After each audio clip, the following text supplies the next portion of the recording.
هبوبلا سوريا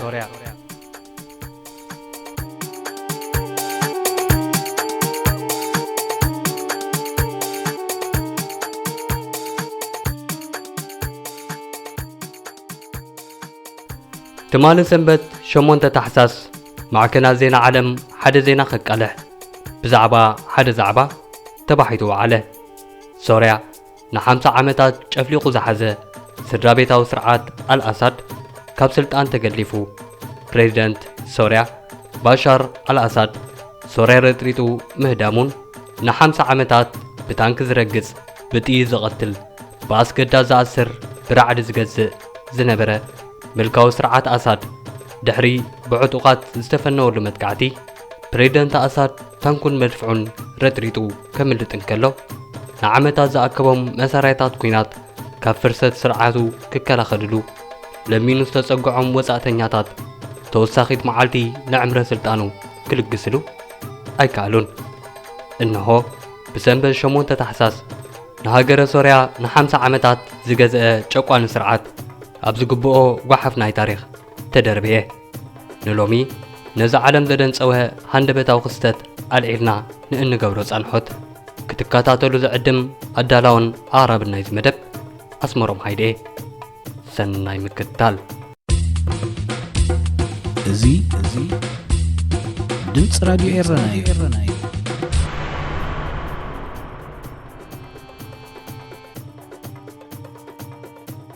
نزا حلفو 5 عمتات سوريا بزرعات أسد بجقونا كتمرح صنيحيا مجمريا حافظ الأسد صنيحو ودو باشر الأسد كم كحتا لبهم زقز اوامريت تغيرها نبرت ازقن كساب زحلفة سامتات ترايو اوشت زحلفو 10 معالتات استفزمو دراماوين ترئيوتات نملكع ماكلاي مبرقن عربا عالمن نحوارو زقيرو كم زخانو اي تاراترن نعقودات ابتحتي سرابيت الأسد كتمرح صنحت تاريخاويت كتما دمواسكو دارجا بزي زخون يكون تقاومو بسنبت شمون تتحساس أبعد أطوقات حيلتات وديقا الله نتاقتما تقاصاصيرو زركب كل معسرت معالتات أبلعلي سراويت منغستي مدقعت زخفتن دقف تركيا كمزلو زنقرلون عطوق حيلي حيات تحرير الشامون انتخنا بإيران روسيان إنها تدقف سنح سرعات باشار الأسد بزنها رخ ودق زتسأبي ويمصرون رجلسيو كنات حل سوريا لومي تجمرن نعسر 3 عمتات سرعات باشار الأسد نمئلاي سخايدة فتناتات جن بخمد زامسلة قلطف ودكت كزازم استتصبي نبرن كم إن أمريكان نيتون زامسلو حجرات ودباتن استفلاليو نباشر الأسد كقاوملنا يقول يوم زبلو محيلتات كعتقا بدبداب نفرتن ميسايلاتن كحجزا سليا وحبريتاتات إنا مجبا كساليا سأنحننا اللوان تركيا لعطوقة سوريا تقبرو دقف مستير ايكونن حجقن من نمن دقفة ايكونن زلو اتقند زعبا اب كندوس نسرعات باشار الأسد زتكو منغستي كمي زبل يخون زبليو مغنياتو نت منغستي زودقة عطوق حيلي حياة تحرير الشام ولون أمريكا بسقات تريو شبراو جلة تباهيلو بوزعات هاجرات استفرده حيلو بمخانو مثال قاعدة متأثر كم زلو زنقرلو إذا عطو حيلي أبسلت الممسو داغمة تنسائي داعش دي خون زبل حتو جنا مرسي رقبان أما أكلاي مبراق أقدمهم سفتن لوطتات ستدلي لوطة يمسون سانتا عراق ليبيان اتذكر عالم إذا تاريخ أبصر ياخد الجمدي إنها بلد تركب سنبت شمون تتحساسكن كورناتا سوريا بدمت تغسي كنا وصو على سبزح كابتو تغسطات تغسى حقوسهم نايز قلسو سوراوين نبرا سوراوين عطوقات تجمروا برقاو متكعتي عبدور كوخيت دماسكو مسبسحة إزي زبهال تقاومو أي قاتمون بتبتب كاب حقورو زملت باشار الأسد أب روسيا مس بيتسبو تعاقبو خمزلون سلطان بسلامة من قدي كساقاقر ممرحة خمزهابن كيزاو عوبا تفقيدو له مهلاون دما منقص سواين معكنا زينا روسيا يقلصا زيغاتات سوريا جن ናብ መንበሪ ቤት ፕሬዝደንት ነበር ኣትዮም ክሰኣሉን ክዘርፉን ኣብ ጎደናታት ድማ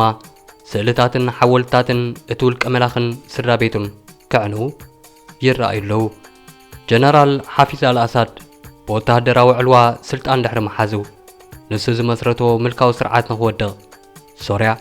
ን53 ዓመታት ክትፀዓር ንበራ። ሓፊዝ ይኹን ወዱ ንሶርያ ንምምሕዳር ዝተኸተልዎ ናይ ራዕዲ ስርዓት ብከቢድ ናይ ውትድርናን ጸጥታን መሓውራት ዘሕሎ ነበረ። ነዚ ናይ ራዕዲ መሓውራቶም ንምሕላው ሓገዝ ኢራንን ሩስያን ወሳኒ ነበረ። ኣብ 2011 ጽድያ ዓረብ ኣብ ቱኒዝያ ክጅመር እንከሎ ሃፈስታ እቲ ተቃውሞታት እውን ናብ ሶርያ ለሓመ። ኣብ መጀመርያ ሶርያውያን ኣብ ጎደናታት ወፂኦም ብሰላማዊ መንገዲ ንለውጢ ክጠልቡ ፈተኑ። ግን ስርዓት ባሻር ንሰልፈኛታት ብጠያይቲ ክሳሃሎም ጀመረ እሞ እቲ ሰልፊ ናብ ናዕቢ ተቐይሩ ኣብ 2011 ሶርያ ናብ ኩናት ሓድሕድ ኣተወት። ብሰንኪ እቲ ኩናት ልዕሊ ፍርቂ ሚልዮን ህዝቢ ክመውት እንከሎ ካልኦት ሚልዮናት ንሕሰምን ስደትን ከም ዝተቃልዑ ይንገር። ሎሚ ግን ብዙሓት ሶርያውያን ካብቲ ተዓቂቦምሉ ዝነበሩ ማዓስከራት ናብ ቦታኦም ክምለሱ እቶም ኣብ ስደት ዝርከቡ ድማ ኣብ ፈቐዶ ዓበይቲ ከተማታት ኮይኖም ሓጎሶም ክገልጹ ወዓሉ። ምዝ ተኣሳሲሩ ብዙሕ ጨካንን ኣገራምን መልክዓት እቲ ስርዓት እውን ክቃላዕ ጀሚሩ ኣሎ። ድሕሪ ውድቀት ባሻር ዝተራሕወ ኣብያተ ማእሰርታት እቲ ስርዓት ከዚንዎም ዝጸንሑ እሱራት ድሮ መዛረቢ ማዕከናት ዜና ክኾኑ ጀሚሮም ኣለዉ። ገለ ካብዞም እሱራት ንልዕሊ 45 ዓመታት ኣማሒሩ ጸንሑ ሞይቶም ተባሂሎም ዝተቐብፁ ግዳይ ዝተፈላለዩ ስቅያታት ዝኾኑ ይርከብዎም።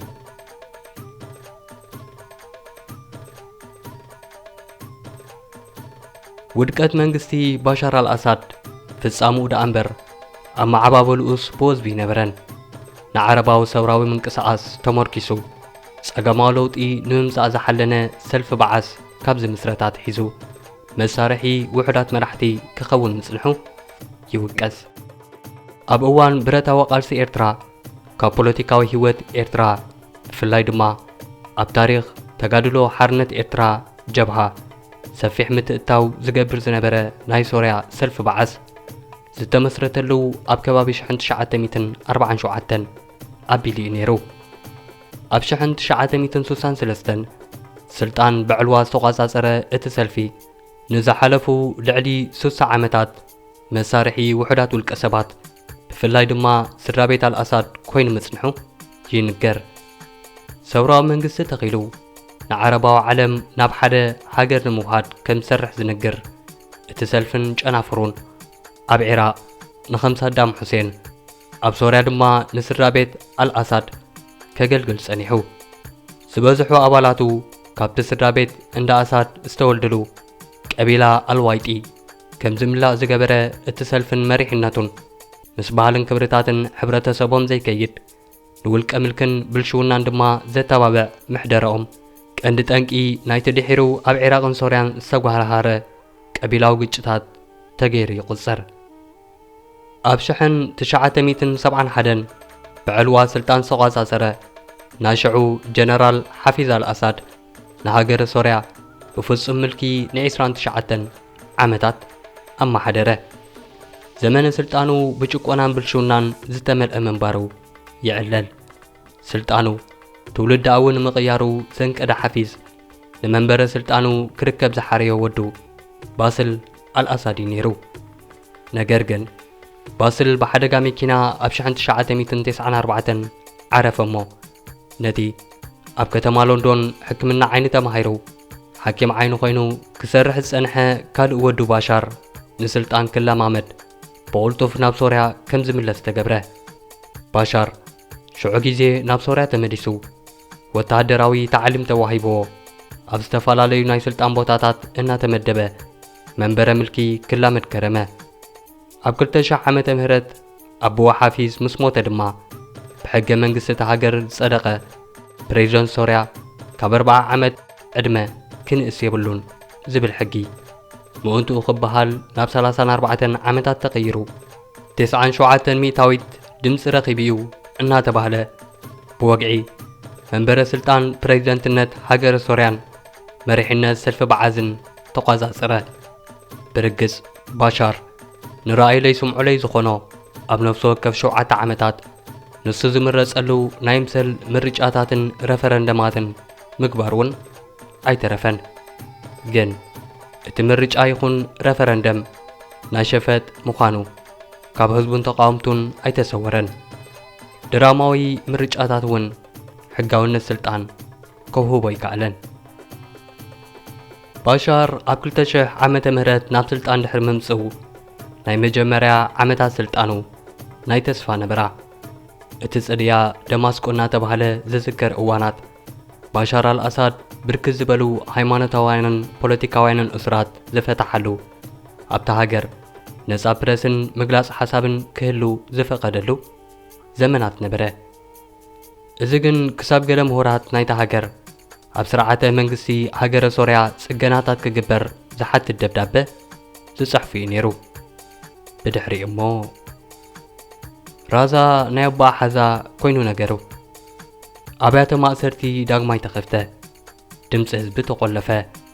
ምልክን ጭቆናን ድማ ብዝበርትዐ መልክዑ ተደግመ። ኣብ 2011 ንጽድያ ዓረብ ስዒቡ ኣብ ሶርያ ዝጀመረ ተቃውሞታት ስርዓት ዓሳድ ብዝወሰዶ ጎነፃዊ ግብረ መልሲ እቲ ሰላማዊ ሰልፊ ብቕልጡፍ ናብ ዕጥቃዊ ግርጭታት ኣምርሐ። ኣብቲ ዝተፈጥረ ኩናት ሕድሕድ ህይወት ልዕሊ ፍርቂ ሚልዮን ሶርያውያን ክጠፍእ እንከሎ ብሚልዮናት ዝቑጸሩ ካልኦት ቤት ንብረቶም ገዲፎም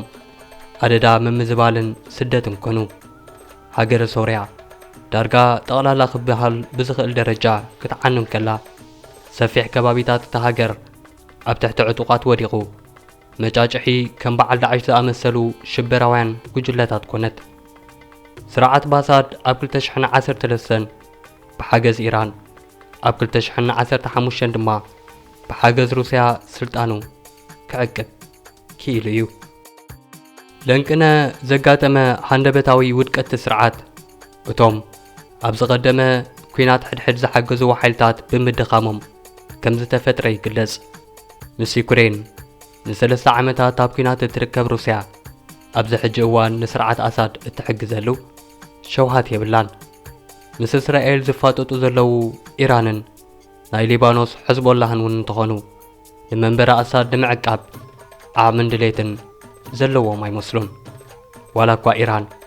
መንግስቲ ሶርያ እንተሓቲቱኒ ወታደራት ክልእኽ እየ ኢላ እንተነበረት መንግስቲ ሶርያ ግን ንሕቶ ዝኸውን ጊዜ እኳ ኣይነበሮን። ዕጡቓት ተቃዋምቲ ባሻር አልአሳድ ብምዕራባውያን ክድገፉ ምጽንሖም ይንገር። ኣብ ሶርያ ደብዳባት ነፈርቲ ብምግባር ዕጥቂ ብምልኣኽ ስለያዊ ሓበሬታታት ብምስናቕ ነዞም ዕጡቓት ክሕግዛ ጸንሓ ሃገራት ምዕራብ ምውዳቕ መንግስቲ ባሻር አልአሳድ ብሓጎስ ከም ዝተቐበለኦ ይገልጻ። ኣብ 27 ሕዳር ዝተፈነወ ሃንደበታዊ መጥቃዕቲ ዕጡቕ ጉጅለ ሓያት ታሕሪር አልሻም ግን ካብ ምዕራባውያን ጸንሖ ደገፍ ንጹር ኣይኮነን። ኣብ 2017 ዝተመስረተ ናይ ሱና እስላም ውድብ ምዃኑ ዝንገረሉ ትዕጡቕ ጉጅለ ዝተፈላለያ ንኡሳን ጉጅለታት ሓቢረን ዘቐምኦ ምዃኑ ይግለጽ። እስላማዊ መንግስቲ ንምትካል ከም ዝቃለስ ዝሕብርቲ ጉጅለ መራሕቱ ኣብ ሓደ እዋን ምስ አልቃዒዳ ኣብ ካልእ እዋን ምስ ዳዕሽ ሓቢሮም ክሰርሑ ብምጽንሖም እቲ ጉጅለ እውን ብዓይኒ ምዕራባውያን ኣብ ዝርዝር ኣሸበርቲ ከም ዝኣተዉ ይፍለጥ። ምስ ቱርኪ ጽኑዕ ምትእስሳር ዘለዎ ሓያት ታሕሪር አልሻም ክሳብ 2022 ኣብ ዘሎ ጊዜ ካብ 6 ክሳብ 15,000 ሰራዊት ዘለዎ ዕጡቕ ሓይሊ ነበረ። ኣብ 27 ሕዳር ብዝፈነው መጥቃዕቲ ንኸተማ ኣሌፖ ተቓጻጸረ። ብርግጽ ብዙሓት ከተማታት ሶርያ ብዝተፈላለዩ ከም ኩርዲ ዝኣመሰሉ ዕጡቓት ስለ ዝተታሕዛ ምትሓዝ ኣሌፖ እውን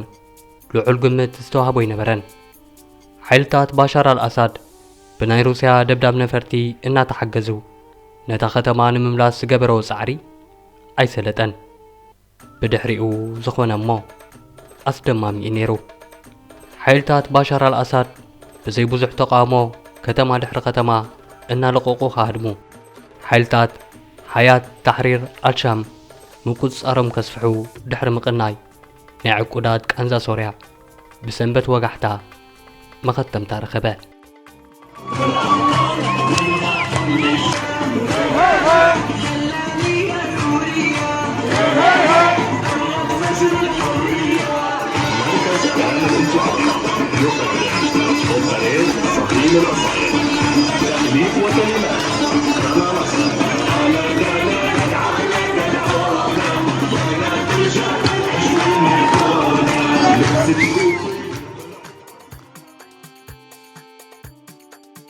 ቀዳማይ ሚኒስተር ናይታ ሃገር ስልጣን ናብዞም ዕጡቃት ብሰላማዊ መንገዲ ንምስግጋር ኣብ ሶርያ ምትራፉ ሓበረ ዕጡቃት ሓያት ታሕሪር አልሻምቡን ሶርያ ናይ ኩሉ ሶርያዊ ምዃና ንኩሉ ዝሓቁፍ መሰጋገሪ መንግስቲ ከቆሙ ምዃኖም ሶርያዊ ዘበለ ናብ ሃገሩ ክምለስ ከም ዝኽእል ኣዊጆም ይርከቡ ነገር ግን ኩሉ ከም ቃሎም ክቐልል ዝኽእል ኣይመስልን مسعيرا نزداو بسفح كبابيتات تهاجر استقاصاصره ناي كرداوያን عطو وجله ديمقراطياوي ግንባር ሶርያ ዳዓሽን ካልኦት ዕጡቃትን ሓያ ታሕሪር አልሻም ብኸመዮም ክርእይዎ ኣብ ሓድሽ ናይ ስልጣን ኩናት ዲም ከኣቱ ወይስ ተሰሚዖም መሰጋገሪ መንግስቲ ክገብሩ ይከኣሎም እዩ እታ ኣብ ሶርያ ብቐጥታን ብመንገዲ ልኡኻታን ገለ ከባቢታት ሒዛ ዘላ ቱርክኸ ሓያት አልታሕሪር አልሻም ምስ ጸላእተይ ትብሎም ዕጡቃት ኮይኑ መንግስትነት ክሕዝ ክትፈቅደሉ ድያ ዝብሉ ሕቶታት ገና ተንጠልጢሎም ይርከቡ ኣብ መንጎዞም ዕጡቃት ግጭት ምዝጅምር ኣብቲ ዞባ ሓድሽ ህልቂትን ተርእዮታት ሽበራን ከይለዓዓል እውን ስግኣት ብዙሓት እዩ ንሶርያውያን ግን እዘን መዓልታት ገና ናይ ሓጎስ እምበር ነዚኦምን ካልኦት ዓበይቲ ሕቶታትን እናልዓልካ ናይ ምምርማር ኣይመስላን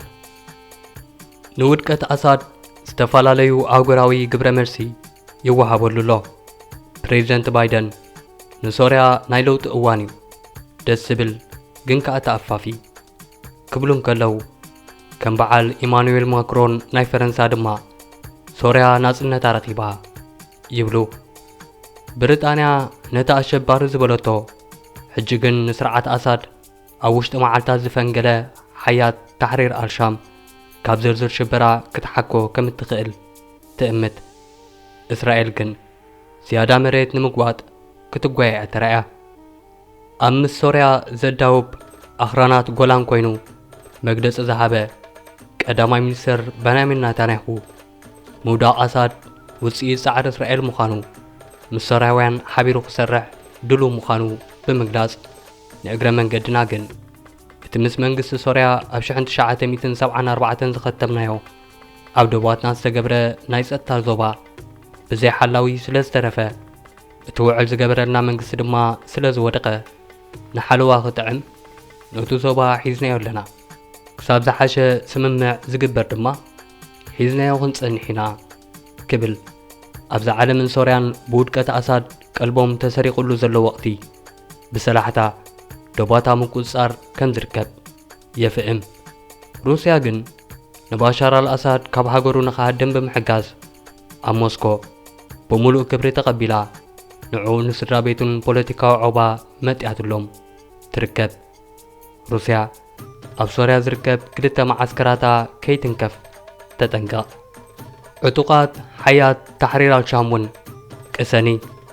ማዓስከራትኪ ኣይክንትንክፈልክን ኢና ኢሎም ቃል ከኣትዉ ይስምዑ ኣለዉ ዝኾነ ኮይኑ ምውዳቕ ባሻር አልአሳድ ንሶርያውያን ጥራይ ዘይኮነ ንብዙሓት ኣብ ትሕቲ ምልኪ ዝነብሩ ህዝብታት ተስፋን ሓጎስን ዝፈጠረ ተርእዮ ኮይኑሎ ጽባሕ ኣብቲ ሃገርን ኣብቲ ዞባን እንታይ ከም ዘጋጥም ግዜ ዝምልሶ ጉዳይ ጥራይ ይኸውን ምልኪ ኩሉ ግዜ ሓያል መሲሉ ክርአ እምበር ሓያል ክኸውን ከም ዘይክእል ግዜን ዋጋን ብዘይገድስ ዝተቃለሰ ህዝቢ ግድን ከም ዝዕወት ህዝቢ ጨቂኑ ክገዝእ ዝህቅን ድማ መወዳቱ ዘሕፍር ውድቀት ምዃኑ ደጊሙ ንዓለም ዘመስክረ ተርእዮ ኮይና ኣሎ يوهانا نتنا عمتات استقالسن استقفعن حزب سوريا ويلهم نتوم كاب تاريخ أساد زي مهارو ولك أملاختي كبرى تقاتلتنا